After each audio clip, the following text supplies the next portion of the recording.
इंद्रियों के जो द्वार हैं वो एक सीमित अनुभव को ही आने देते हैं, और वो सीमा उत्तरजीविता निर्धारित करती है कि क्या जरूरी है उस जीव को जीवित रहने के लिए, उतना ही आने देती है। और अब मानसिक इंद्रियों की क्या सीमा है?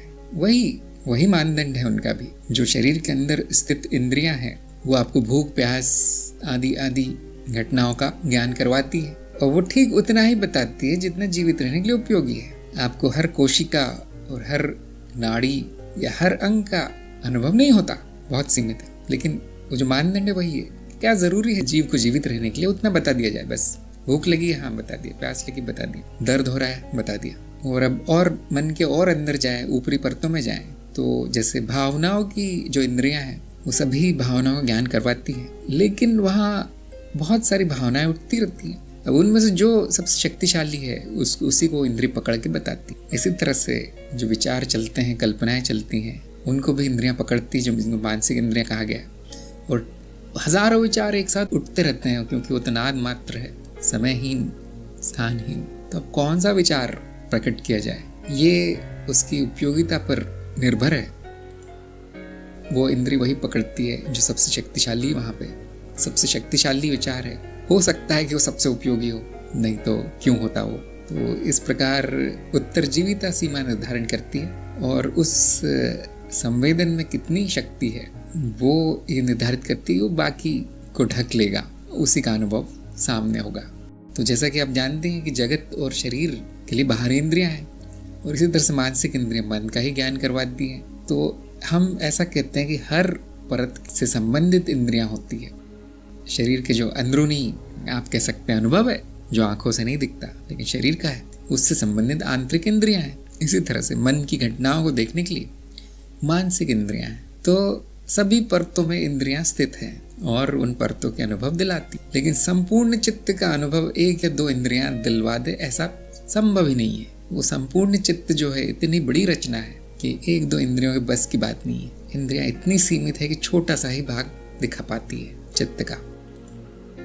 वो कितना छोटा, जितना जीवित रहने के लिए आवश्यक है, छोटे से छोटा, न्यूनतम।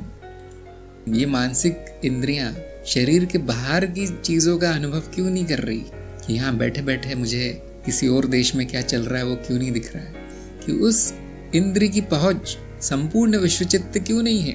मुझे तो दूसरे कमरे में क्या चल रहा है वो भी नहीं पता, मुझे तो मेरे सिर के पीछे क्या चल रहा है वो भी नहीं पता। इतनी सीमित है इंद्रियां। आप ये पूछ रहे हैं कि दूसरे के मन में क्या चल रहा है वो क्यों नहीं पता, दूसरे देश में हजारों किलोमीटर दूर क्या चल रहा है वो क्यों नहीं इंद्रियां देख पा रही। तो देखिए बहुत ही सीमित है। उत्तरजीविता इसका कारण है। यदि आप सभी की स्मृतियां जानने लगे बिना किसी नियंत्रण के, तो ये जीव के लिए क्या है, जीव के विचार क्या है, जीव की भावना क्या है, जीव को चोट लगी है, किसी और को चोट लगी है पृथ्वी के दूसरे भाग में कहीं, बड़ा अजीब मामला हो जाएगा। और एक दिन भी जीवित नहीं रह पाएगा वो जीव। मनुष्य है तो पागल खाने पहुंच जाएगा, वह मर जाएगा वो। तो सीमा इस जीव के जीवन के लिए तय की गई है नहीं, वैसे है नहीं, क्योंकि हम कहते परभौतिक परमानसिक है, तो स्थान की सीमा नहीं, समय की सीमा नहीं है। तो लोग सोचते सारे अनुभव हो जाने चाहिए। अगर इस तरह के अनुभव होने लगे तो वो जीव जीवित नहीं रहेगा। जब तक वो इतना विकास नहीं कर जाता वो जीव की इस तरह के अनुभवों को संभाल पाए, सहन कर पाए, तब तक उसको नहीं होंगे। तो जिन्हें हम मानसिक इंद्रिया कहते हैं, सभी मानसिक ही हैं और अलग अलग परतों में अलग अलग रूपों में प्रकट है, और वो उतनी सीमित होती है जितना जीवित रहने के लिए आवश्यक है। लेकिन अंत में वो कुछ भी पकड़ सकती है, क्योंकि चित्त में तो सीमाएं नहीं होती। वो तभी संभव है जब जीव का विकास हो जाए, जिसका मतलब है आध्यात्मिक विकास क्रम, तब वो कुछ भी पकड़ सकती है। और ये अनुभव उसी को होगा जिसका विकास हुआ है। अभी तो प्रमाण देना भी कठिन है, कहाँ से लाऊं प्रमाण? प्रमाण तो आपका स्वयं का अनुभव है, अपरोक्ष अनुभव। तो ये बहुत आम प्रश्न है, पूछा जाता है कि शरीर तक ही क्यों सीमित है? शरीर तक नहीं है, सीमित है। हाँ, शरीर भी बहुत बड़ा हो गया, वो तो एक छोटा सा कार्य करती है, एक छोटी सी इंद्रिय, इतना ही देखा जाता है, और यही आवश्यक है। अगर ये नहीं हुआ तो फिर उसका जीवन तहस नहस हो जाएगा, अस्त व्यस्त हो जाएगा। जब इंद्रियां अब उस सीमा के परे भी जान पाती है, तो अब उसे मानसिक इंद्रिय नहीं कहते, अब उसे हम सूक्ष्म इंद्रिय कहते हैं। जैसे हम बैठे बैठे जान लेना कि किसी के घर में क्या चल रहा है, किसी के मन में क्या विचार चल रहे हैं, अब ये इसको मानसिक इंद्रिय नहीं कहेंगे। अब इसको हम कहेंगे सूक्ष्म इंद्रिय, और ये सूक्ष्म शरीर में स्थित है, और ये केवल विकसित जीवों में ही संभव है। जो विकास कर गए हैं उन्हीं में संभव है ये होना, वो भी कभी कभी होगा, और ये अंतर्मन के शोर में वो गायब सा हो जाएगा क्योंकि सूक्ष्म है। उसके लिए मानसिक शांति, ध्यान आवश्यक है, विधियां आवश्यक है। और अब हम ज्ञान मार्ग छोड़ चुके हैं, तंत्र मार्ग में आ चुके हैं। कई विधियां हैं ये सब करने की, वो जिसका विकास नहीं हुआ वो कितनी भी विधियां कर ले वो कुछ नहीं कर सकता। जैसे आम के पौधे में अब कितना भी पानी डाल दो फल नहीं आता, जब वो बड़ा होगा तब पानी डाले नहीं डाले फल आएगा। तो इसको हम कहते हैं सिद्धियां मिलना, जो कि विकास का परिणाम है। अभी आपको ज्ञान मिल सकता है, क्योंकि सत्य के ज्ञान तो बहुत जल्दी हो जाता है। सत्य तो एक पेज में छापा जा सकता है, लेकिन चित्त आदि कई किताबें लिख दें तो भी चलता रहेगा, पूरा नहीं होगा।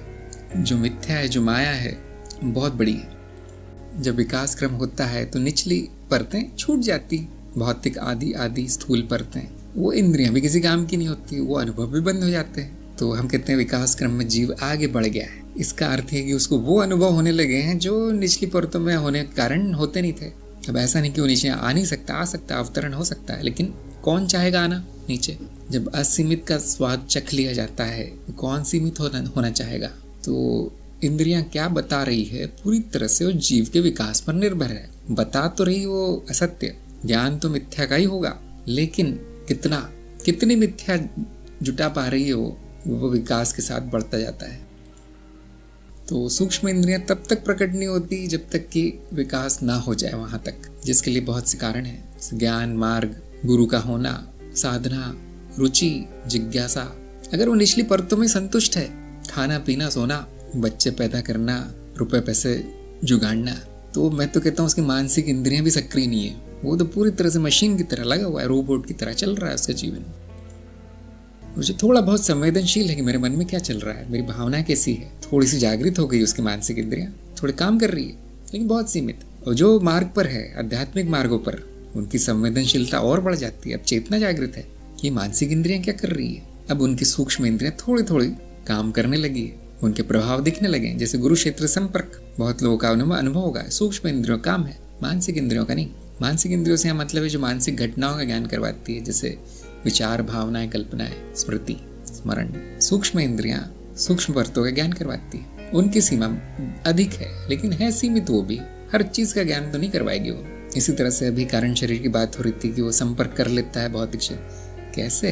कारण शरीर में इंद्रियां है, नाद पकड़ लेती है, कौन से शरीर से आ रहा है नाद। तो ये बड़ा विज्ञान है, सबको अपनी अपनी खोज करनी है। हम केवल संकेत दे सकते हैं कि हो क्या रहा है। जो जितना सूक्ष्म अवस्था के प्रयोग करेगा, उसकी सूक्ष्म इंद्रियां उतनी सक्रिय हो जाएंगी। जैसे आप जिम जाते होंगे, कसरत करते होंगे, तो आपकी मांसपेशियां अब सक्रिय हो जाती है, उनमें ताकत आ जाती है, बड़ी हो जाती है। वैसे ही आप जितना सूक्ष्म अवस्था के प्रयोग करेंगे, उतने सूक्ष्म इंद्रियां सक्रिय होने लगती है, उनमें शक्ति आने लगती है, और अब भौतिक छूटने लगता है। बहुत से लोगों के लिए चिंता का विषय हो जाता है कि भौतिक छूट रहा है, मृत्यु से पहले मृत्यु आ जाती है, तो खतरा है, इसलिए वो करवाया नहीं जाता। लेकिन जिनको भी अप्रोक्ष अनुभव चाहिए कि इंद्रियों की क्या सीमा है, कहाँ तक जा सकती है, उनको चरण 4 में प्रयोग करने चाहिए। हमारे कार्यक्रम का चरण 4 इस तरह के प्रयोग करवाता है, लेकिन आपके जो जीवन के लिए उपयोगी है वो बहुत थोड़ा सा है। जिनकी इच्छा है, जिनकी रुचि है, उनको प्रयोग करना पड़ेगा। उसके बाद ही अप्रोक्ष अनुभव होगा, उसके बाद ही ज्ञान होगा कि ये सब क्या है। जिनको सूक्ष्म नाम दिया गया है, मानसिक इंद्रियां नाम दिया गया है, भौतिक आंतरिक इंद्रियां नाम दिया गया, वो सब है क्या? ये केवल वीडियो सुन के या किताब पढ़ के नहीं आएगा, ये प्रायोगिक है। तो मैंने जितना किया है उसके आधार पर मैंने थ्योरी लिख दी है, बता दी है। अब आपका काम है सत्यापित कीजिए।